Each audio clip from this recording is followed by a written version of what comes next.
오늘 갈라디아서 5장 25절로 6장 5절까지의 말씀을 함께 나누도록 하겠습니다.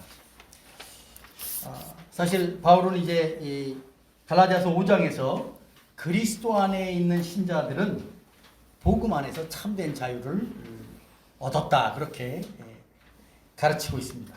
여러 번에 걸쳐서 말씀드렸지만 바울이 말한 성도의 자유, 신자의 자유는 죄와 율법의 멍에로부터 구원받은 자유입니다. 해방이며 구원입니다. 이 땅에 태어난 모든 사람은 누구나 할 것 없이 이 죄와 율법의 멍에로부터 자유롭지 못하죠. 성경적인 표현으로는 모든 사람이 다 죄를 지었으므로 하나님의 영광에 이르지 못했다. 로마서 3장 23절에 있는데 그것이 바로 죄와 율법의 멍에 있는 우리의 상태를 알려준 말이죠. 예수님께서 그런 우리를 구원해 주신 것입니다. 그것을 사도 바울이 자유를 주셨다, 그렇게 얘기하는 것입니다. 5장에서 사도 바울은 이 그리스도의 복음 안에서 그리스도의 사랑과 은혜 가운데서 이 자유를 누리게 된 성도들 어떻게 살라고 말씀하고 있습니까? 크게 두 가지 중요한 내용을 얘기했죠. 첫 번째는 그 자유로 정말 육체의 기회를 삼지 말고 죄 짓지 말고 사랑으로 서로 종노릇하라는 것입니다. 그리고 두 번째는 지난주 설교인데요. 그런 놀라운 자유함을 받은 사람은 성령을 따라서 살아가야 된다는 거죠. 성령을 따라서. 사도 바울은 이 성령을 따라 행하는 삶을 강조함에 있어서 무엇을 이야기했느냐면 그 육체와 함께 정욕과 탐심을 십자가에 못 박으라고 말합니다. 정욕과 탐심을 십자가에 못 박으라. 십자가에 못 박으라는 말은 지난번에 말씀드렸죠. 바로 지난주 설교입니다. 죽으라는 뜻입니다. 십자가는 사용 가장 정말 처참하고 가장 참혹한 그 당시에 사용 제도입니다. 십자가 틀은 그런 것입니다. 왜 사도 바울이 그렇게 아주 강한 어조로 얘기를 했을까요? 그것은 바로 우리가 이 땅 가운데서 살아가는 우리의 삶이 죄와 아주 치열하게 싸우는 삶이라는 것이죠. 우리에게 다가오는 이 죄가 쉽지 않은 것이죠. 우리가 비록 예수 그리스도 안에서 구원받은 자요 하나님의 사죄의 은총을 받은 자라 할지라도 마귀사탄은 언제라도 우리에게 아직 남아있는 육체로 말미암은 이 정욕과 탐심을 자극해서 우리로 하여금 유혹에 빠지게 하는 것이죠. 죄에 빠지게 하는 것입니다. 그것이 너무나 집요해서 사도 바울이 그 얘기하는 것입니다. 이 육체와 함께 정욕과 탐심을 십자가에 못 박으라. 그것밖에 없다. 그것밖에 없다. 그래서 사도 바울이 그 얘기를 한 것입니다. 이제 이어지는 말씀은 무슨 내용이냐면 이 25절부터인데요. 그 내용들을 가지고 무슨 얘기를 하냐면 구체적으로 우리가 삶 속에서 정말 정욕과 탐심을 십자가에 못 박는 성도의 삶이 어떤 식으로 이제 드러나고 진행될 것인가 하는 것들을 몇 개의 예를 통해서 이야기해주고 있습니다. 근데 중요하겠죠. 사도 바울이 무슨 예를 들었다는 것은 그것은 너무 우리의 삶 가운데 빈번하게 일어난다는 것이고 자주 거기에 우리가 넘어진다는 것입니다. 그렇기 때문에 이제 그 예를 특별한 예로 들어주는 것이죠. 그런데 그 예를 들면서 그 예에 대한 말씀을 나누기에 앞서서 먼저 한 가지 우리가 좀 이렇게 짚고 넘어가야 할 말씀이 있어요. 그것은 바로 성령을 따라 행한다는 것입니다. 성령을 따라 행한다. 사도 바울은 분명히 말하죠. 갈라디아서 5장 16절에서도 내가 이르노니 너희는 성령을 따라 행하라. 그리하면 육체 욕심을 이루지 아니하리라. 또 25절에서 만일 너희가 성령으로 살면, 만일 우리가 성령으로 살면 또한 성령으로 행할지. 이게 성령을 따라 살아라. 성령을 따라 행하라. 이 말씀이 우리에게 정말 주어진 과제입니다. 그럼 성령을 따라 행한다는 것이 무엇인가? 우리는 성령을 따라 산다, 성령을 따라 행한다 라는 말을 들을 때 종종 이런 생각을 할 것입니다. 뭐냐면 성령 하나님께서 삼위일체의 한 위격이신 성령 하나님께서 아주 특별히 우리들에게 아주 특별한 어떤 은사를 주셔서 우리로 하여금 매일 매 순간이 그런 것들을 이렇게 아주 남들과는 다르게 누릴 때 우리는 그것을 나는 성령을 따라 살아가고 있어. 나는 특별하게 성령을 따라 살아가고 있어. 이런 생각을 할 수도 있다는 것이죠.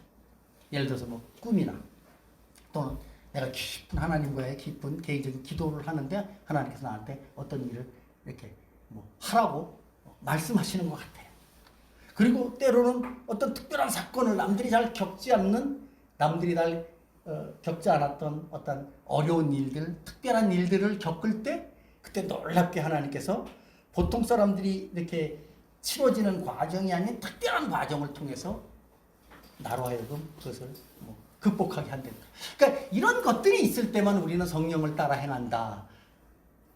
하나님의 성령께서 우리와 함께 하셨어 라고 생각할 수 있다는 것이죠. 근데 과연 바울이 오늘 이 갈라디아서 말씀에서 한 너희는 성령을 따라 행하라 라고 하는 이 말씀이 그런 의미일까? 그렇지 않다는 것이죠.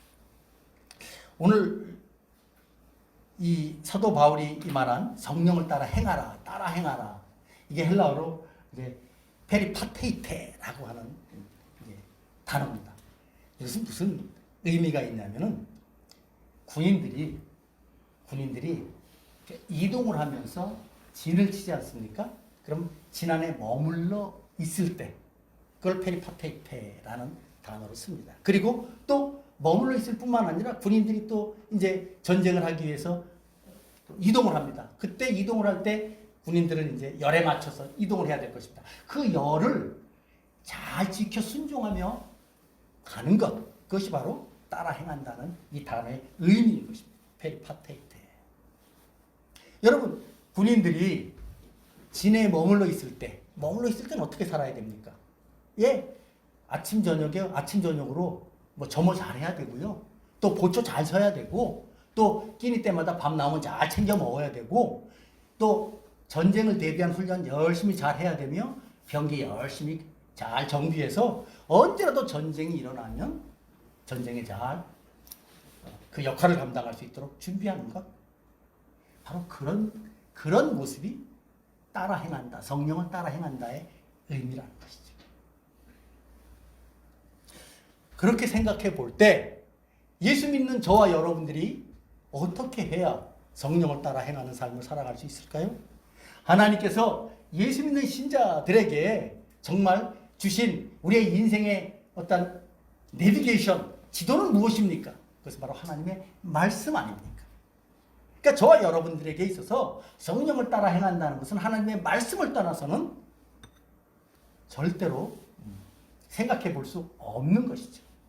그래서 예수님께서도 요한복음에서 당신께서 이제 올라가시면 성령을, 또 다른 보혜사이신 성령을 보내주신다고 말씀하시면서 너희는 그 성령 하나님께서는 예수님께서 주신 그 말씀들을 따라 너희들을 지도하고 인도해 주실 것이다 라는 사실을 분명하게 말씀하신 바가 있죠. 그래서 우리가 성령을 따라서 행한다 라고 할 때는 우리가 하나님의 백성된 자로서 하나님의 말씀을 따라서 이 말씀 앞에 열심히 읽고 이 말씀을 듣고 이 말씀을 순종하기 위해서 기도하면서 살아가는 우리의 모든 삶, 그것이 바로 성령을 따라 행하는 삶의 가장 표준적인 모습이라는 것이죠. 여러분, 우리가 하나님의 말씀을 듣고 깨닫고 말씀을 따라 순종하는 삶 쉽습니까? 쉽지 않습니다. 우리의 힘으로 가능합니까? 불가능합니다. 그것은 반드시 성령께서 함께 해 주셔야만, 성령께서 인도해 주셔야만 가능한 삶이기 때문에 그러한 삶. 그러나 그것이 우리가 이 땅 가운데서 살아내야 하는 그런 삶이라는 것이죠. 그래서 이 성령을 따라 행한다라고 하는 것은 어떤 특별한, 정말 어느 일정한 기간 동안에 집중적으로 기도하면서 집중적으로 말씀 보면서 그럴 때만 하는 것이 아니라 우리의 평생토록 주님과 말씀과 통행하면서 살아가는 삶, 그것이 바로 성령을 따라 행하는 삶의 가장 이상적이고 표준적인 모습이다라는 사실을 저와 여러분들이 기억해야 합니다. 사도 바울도 그 생각하면서 지금 이 말씀을 전해주고 있는 것입니다. 25절의 내용이 바로 그거예요. 이 25절 한번 다 같이 한번 읽어볼게요. 갈라디아서 5장 25절 다 같이 한번 읽습니다. 시작. 만일 우리가 성령으로 살면 또한 성령으로 행할지. 사도 바울은 만약 우리가 성령으로 산다면 성령으로 행한다. 무슨 뜻입니까? 이 산다는 말은 쉽게 말해서 우리의 상태를 말한다. 존재를 말합니다. 우리가 성령 안에서 살아가고 있는 사람이라면 우리는 성령으로 행할 수밖에 없다. 그런 뜻입니다. 이 행한다는 말은 동작이고 산다는 말은 상태를 말합니다. 그 단어가 주는 의미가 그렇습니다. 성령으로 산다는 게 뭘까요? 저와 여러분들은 성령으로 살아있는 사람이죠. 왜? 우리가 그리스도인이 되었다는 것은 이미 성령 하나님께서 우리에게 하나님이 누구신지를 알려주시고 우리의 죄가 무엇인가를 알려주시고 우리에게 믿음의 고백을 하게 해주시고 우리로 하여금 이 땅 가운데서 정말 하나님의 복된 자녀로 살아갈 수 있도록 그 시작과 처음을 다 누가 하셨습니까? 성령님께서 해주셨다는 것이죠. 성령님께서 우리를 중생시켜 주셨습니다. 우리를 새로운 생명 되게 하신 것이에요. 지금까지는 마귀의 자식으로 살았지만 이제는 하나님을 아버지로 모시고 살아가는 그런 복된 생명 되게 해주신 것이라는 것이죠. 그래서 예수 안에 있는 사람은 이미 성령으로 사는 사람이라는 것이죠. 그런데 그렇게 성령으로 사는 신자들은 성령으로 행할 수밖에 없다는 사실을 오늘 사도 바울은 분명하게 가르치고 있는 것입니다. 그래서 성령으로 산다는 것, 성령을 따라 행한다는 것이 신자에게 있어 특별한 것이 아니라 일상적이고 아주 매우 정상적인 삶이라는 것이죠. 우리가 그렇게 살지 못한다면 우리는 이제 비정상적인 삶을 살아가고 있는 것입니다. 그래서 사도 바울이 만일 우리가 성령으로 살면 성령으로 행할지니라고 그런 말을 해주신 것입니다. 자, 그렇다면 구체적으로 바울은 이제 우리의 삶의 어떤 영역 가운데서 이런 부분들이 나타나야 한다고 말할까요? 오늘 26절에서 이런 말씀을 주고 있습니다. 우리 한번 26절 다 같이 한번 읽습니다. 시작. 헛된 영광을 구하여 서로 노엽게 하거나 서로 투기하지 말지니라. 헛된 영광을 구하여 서로 노엽게 하거나 투기하지 말라. 헛된 영광. 그러니까 이 헛되다는 단어 자체가 이제 없어진다. 아무짝에 쓸모없다. 영광이라는 단어는 사실 하나님께만 붙일 수 있는 단어죠. 헛된 영광을 구한다. 사실 사도 바울이 그 얘기를 할 때 누구를 먼저 염두에 두었을까요? 저는 이 말씀 묵상하면서 그런 생각을 해봤습니다. 사도 바울이 지금 헛된 영광을 구하는 자 누굴까? 바로 정말 참된 생명의 복음, 이신칭의 복음이 아닌 율법을 가르치고 할례를 가르치며 절기를 지켜야만 하나님의 의로움에 이를 수 있다고 한 율법주의자들, 유대의 율법주의자들이야말로 가장 먼저 헛된 영광을 구하는 자들이 아닐까 싶은 생각 해보게 됩니다. 우리가 이런 헛된 영광을 구하며 살아갈 때 자칫 잘못하면 서로 노엽게 하고, 그러니까 상대방을 화나게 한다는 거죠. 싸움을 일으키게 한다는 거죠. 그리고 또는 서로 투기할 수 있는 그런 삶을 살아갈 수밖에 없다는 것이죠. 결국 사도 바울은 무슨 얘기를 하냐면 정말 아무것도 아닌 일 같고 하나님께 전혀 영광되지 않는 일 같고 서로 싸우거나 투기하지 말라고 그런 이야기를 하고 있습니다. 사실 저와 여러분들도 살아가면서 이러한 일들이 얼마나 비일비재합니까? 뭐 꼭 헛된 영광 큰 거 생각하지 않아도 아주 작은 것 같고도 사소하게 정말 좋은 관계를 이뤘던 사람들과 좋은 관계를 이뤘던 가족들과도 각인하고 어려움을 겪는 경우가 있죠. 왜 그럴까요? 전 이 말씀 묵상하면서 그런 생각을 해봤습니다. 뭐냐면 우리에게 있어서 어떤 연약함이 있을 때 이런 일들이 가장 많이 일어날까? 그것은 바로 열등감, 때로는 우월감이 저와 여러분들에게 있을 때 우리는 헛된 영광을 구해서 서로 노엽게 하거나 시기, 질투감을 일으킬 수가 있다는 것이죠. 목사님 저는 우월감, 열등감 별로 없습니다. 아닙니다. 우월감이나 열등감 없는 사람은 한 사람도 없습니다. 타락한 인생의 모습이죠. 왜냐하면 우리가 이 세상에 혼자 있다면 우리는 비교할 대상이 없기 때문에 우월감이나 열등감 가질 수가 없겠죠. 그런데 우리는 더불어 살아갑니다. 우리가 더불어 살아가면서 우리는 항상 사람과 사람과 만나면서 살아가면서 자신도 모르게 순간적으로 언제나 어떤 생각을 합니까? 다른 사람과 비교하는 게 우리의 아주 정상적인 삶의 모습입니다. 그런데 그 비교하기 때문에, 그 비교하는 것 때문에 그 사람보다 내가 좀 나을 경우에, 그 사람보다 내가 좀 나은 위치에 있거나, 그 사람보다 내가 좀 돈이 많거나, 내가 좀 능력이 많거나, 심지어 내가 성품이 좋거나, 그럴 때 나도 모르게 우월감 자연스럽게 들게 마련이죠. 이거 없는 사람은 없습니다. 왜? 타락한 죄의 본성이기 때문이죠. 죄와 교만이 바로 거기서부터 나온 것이죠. 또 한편으로는 열등감 없는 사람도 없죠. 제가 그런 얘기를 들었어요. 우리나라에서 최고의 대학이 서울대학 아닙니까? 서울대학 들어간 사람은 공부에 있어서는 열등감은 없겠다, 그런 생각을 했습니다. 그런데 안 그렇다는 거예요. 서울대학 들어간 사람도 대학 안에서 과에 따라서 열등감이 생기고요.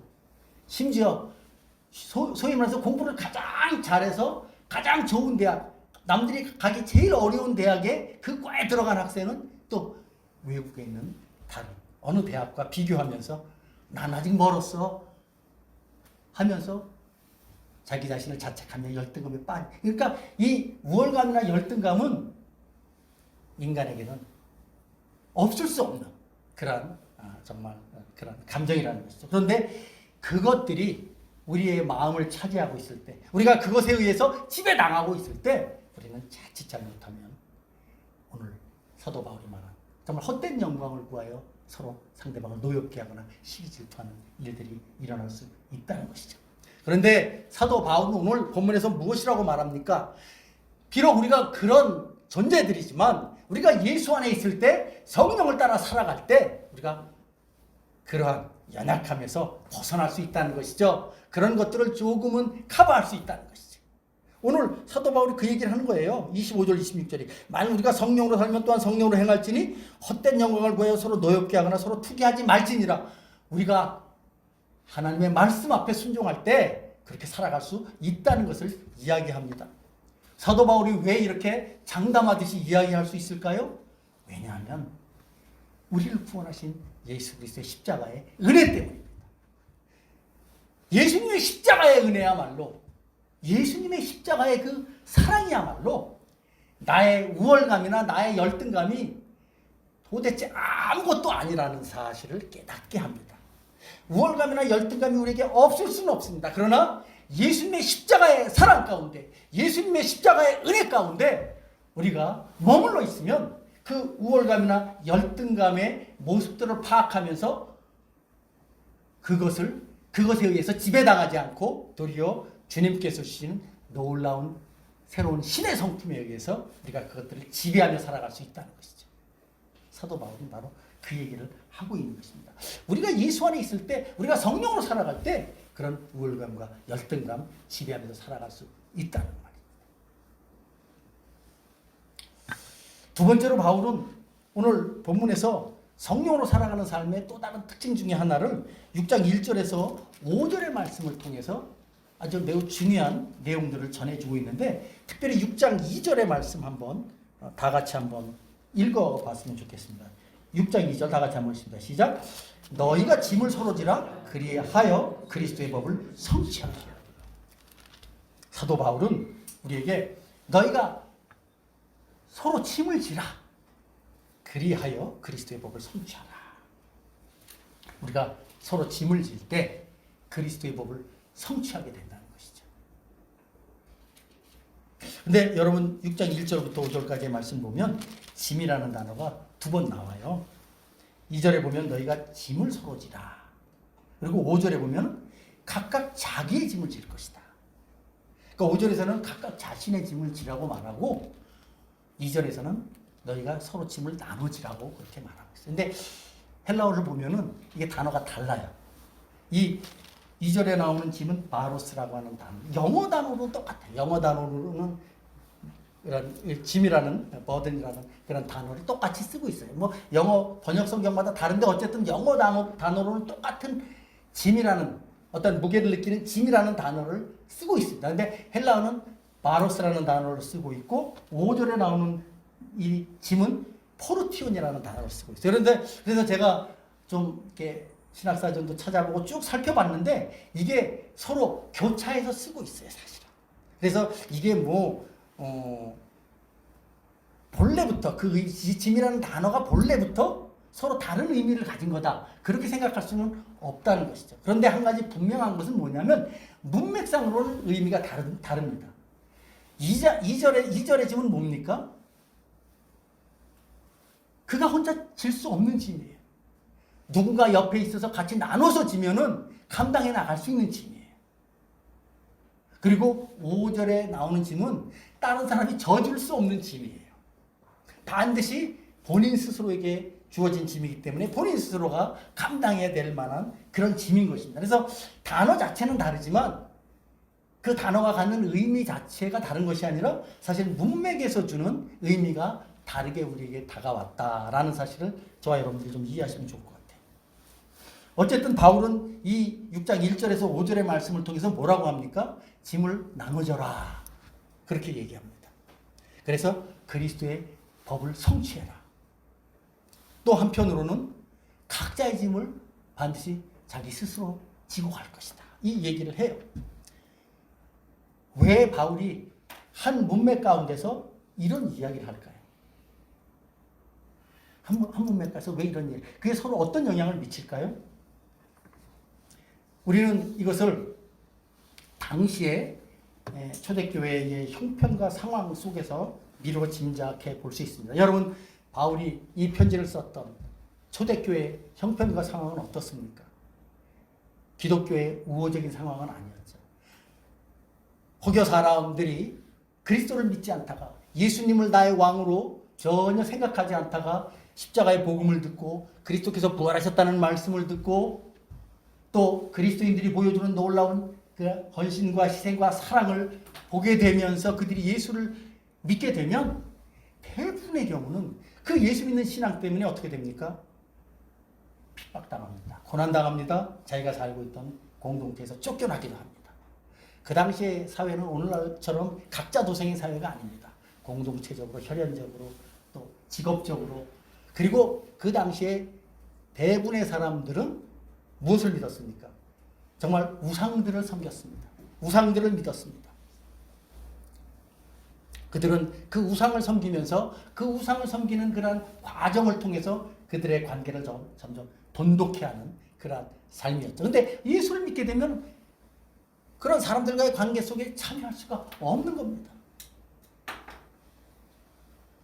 그럴 때 정말 그들은 인생에 있어서 자기가 지기 힘든 엄청난 고난과 핍박이라는 짐을 지면서 이제 가야 되죠.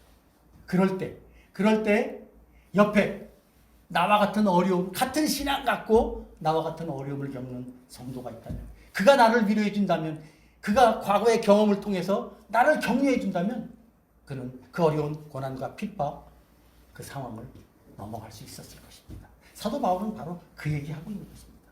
너희가 짐을 서로 지라. 그리하여 그리스도의 법을 성취하라. 그 가운데서 그리스도의 사랑과 형제에 대한 사랑이 나오겠지. 그런데 또 한편 이런 경우도 있을 것입니다. 오늘 본문 6장 1절에 보면 이런 말씀이 있어요. 형제들아, 사람이 만일 무슨 범죄한 일이 드러나거든 신령한 너희는 온유한 심령으로 그러한 자를 바로잡고 너 자신을 살펴보아 너도 시험을 받을까 두려워하라 하면서 이어서 짐을 서로 지라, 그런 얘기가 나오거든요. 여기서 범죄한 일이 드러난다는 것이 무슨 의미일까? 앞서 말씀드린 그러한 내용 속에서 모든 사람이 예수 믿는 신앙 가졌다 그래서 그 사람이 다 그러한 상황 속에 놓일 때, 어려운 고난과 핍박의 상황 속에 놓일 때 그것을 믿음으로 다 잘 극복해 나가면서 인내해 나가면서 헤쳐나갈 수 있나요? 그렇지 못한 사람들 많이 있을 것입니다. 믿음이 연약한 신자들은 어쩔 수 없이 살아가기 위해서 자기 자신의 어떤 알고 있는지 또는 모르고 있는지 자기 자신의 그러한 어떤 행위나 삶의 패턴들이 여전히 옛날의 모습 그대로 살아갈 때도 있었을 것입니다. 아니면은 때로는 알고는 있지만 정말 그래도 내 가족 건사하면서 살아가야 되기 때문에 타협하면서 살아간 그런 초대교회 신자들 분명히 있었을 것입니다. 그런데 그 타협하다 보니까 타협의 정도가 어떻게 됩니까? 이제 일반 기독교인들의 그런 기준을 넘어선 것입니다. 그것이 바로 무슨 범죄한 일이 드러나는 경우입니다. 오늘 사도 바울은 분명히 성도들에게 지금 하고 있는 말입니다. 내 성도들이 살아갈 때 범죄한 일이 드러나거든. 그 연약함이 있을 때, 만약에 그런 정말 치열한 그 기독교에 대해서 환난과 핍박 상황 속에서 그러한 일로 인해서 범죄했다면은 그의 입장은 어떻게 됐을까요?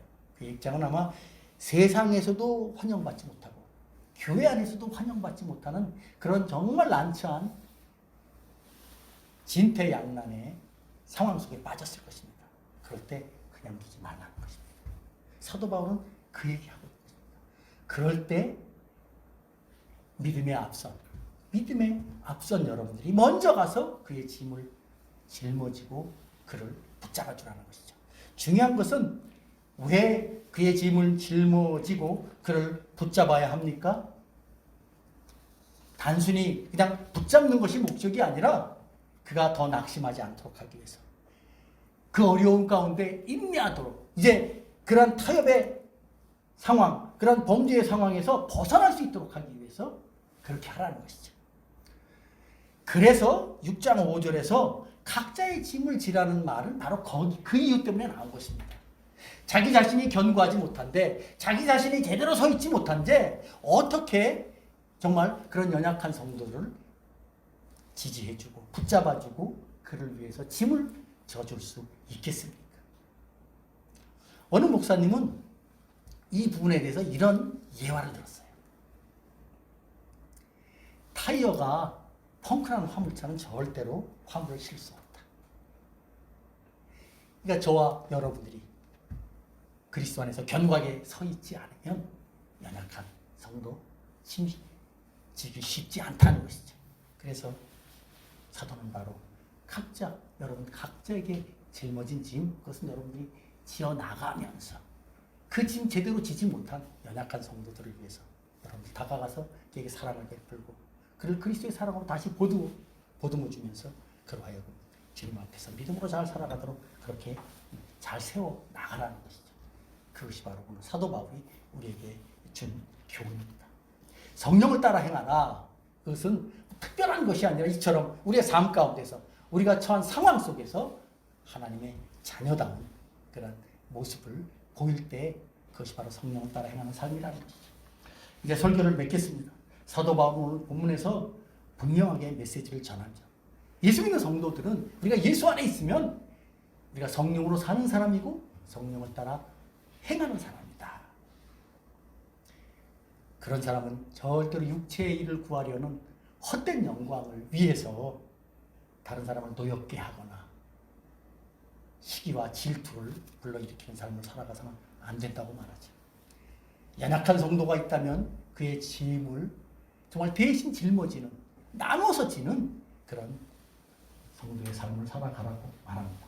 특별히 오늘 본문 6장 3절에 보면 이런 말씀이 있어요. 우리 한번 6장 3절 한번 읽어보겠습니다. 다 같이 한번 읽죠. 시작. 만일 누가 아무것도 되지 못하고 된 줄로 생각하면 스스로 속임이라.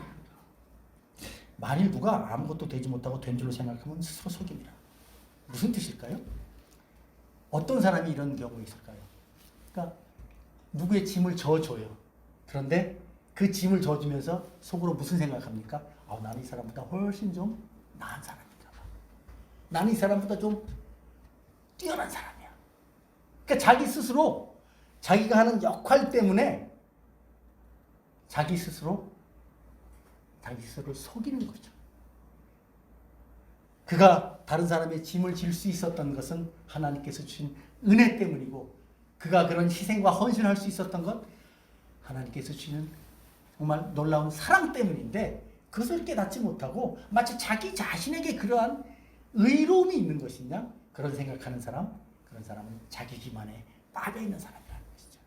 자기 기만에 빠져있는 사람은 절대로 다른 사람의 짐 저주되 그것으로 인해서 하나님으로부터 칭찬받지 못한다는 것입니다. 그래서 각각 자기의 짐을 져라 하는 말씀은 바로 그런 의미들, 그런 의미들까지도 오늘 말하고 있죠. 마지막으로 말씀을 마무리하면서 제가 이 말씀을 준비하면서 우리 그 합신 그 교수님이 전 조병수 교수님이라고 있어요. 신학자인데 조병수 교수님이 쓴 갈라디아서 주에서를 이렇게 보면서 이 부분과 관련된 좋은 글이 있어서 여러분들과 그 글을 함께 읽고 설교를 마치도록 하겠습니다. 이런 글이 있습니다. 자기의 짐을 지지 않으면서 타인의 짐을 진다는 것은 위선적인 것입니다. 그러니까 자기의 짐을 지지 않으면서 타인의 짐을 내가 지는 사람이야. 그렇게 말하는 사람 위선이라는 거죠. 타인의 짐을 지지 않으면서 자신의 짐만 지는 건 이기적인 것입니다. 자기를 사랑해야 타인을 사랑하는 것이 진실하고 타인을 사랑해야 자신을 사랑하는 것이 영광스러운 것입니다. 자기를 사랑하지 않고 타인만을 사랑하는 것은 거짓된 것이고 타인을 사랑하지 않고 자신만을 사랑하는 것은 초라한 것입니다.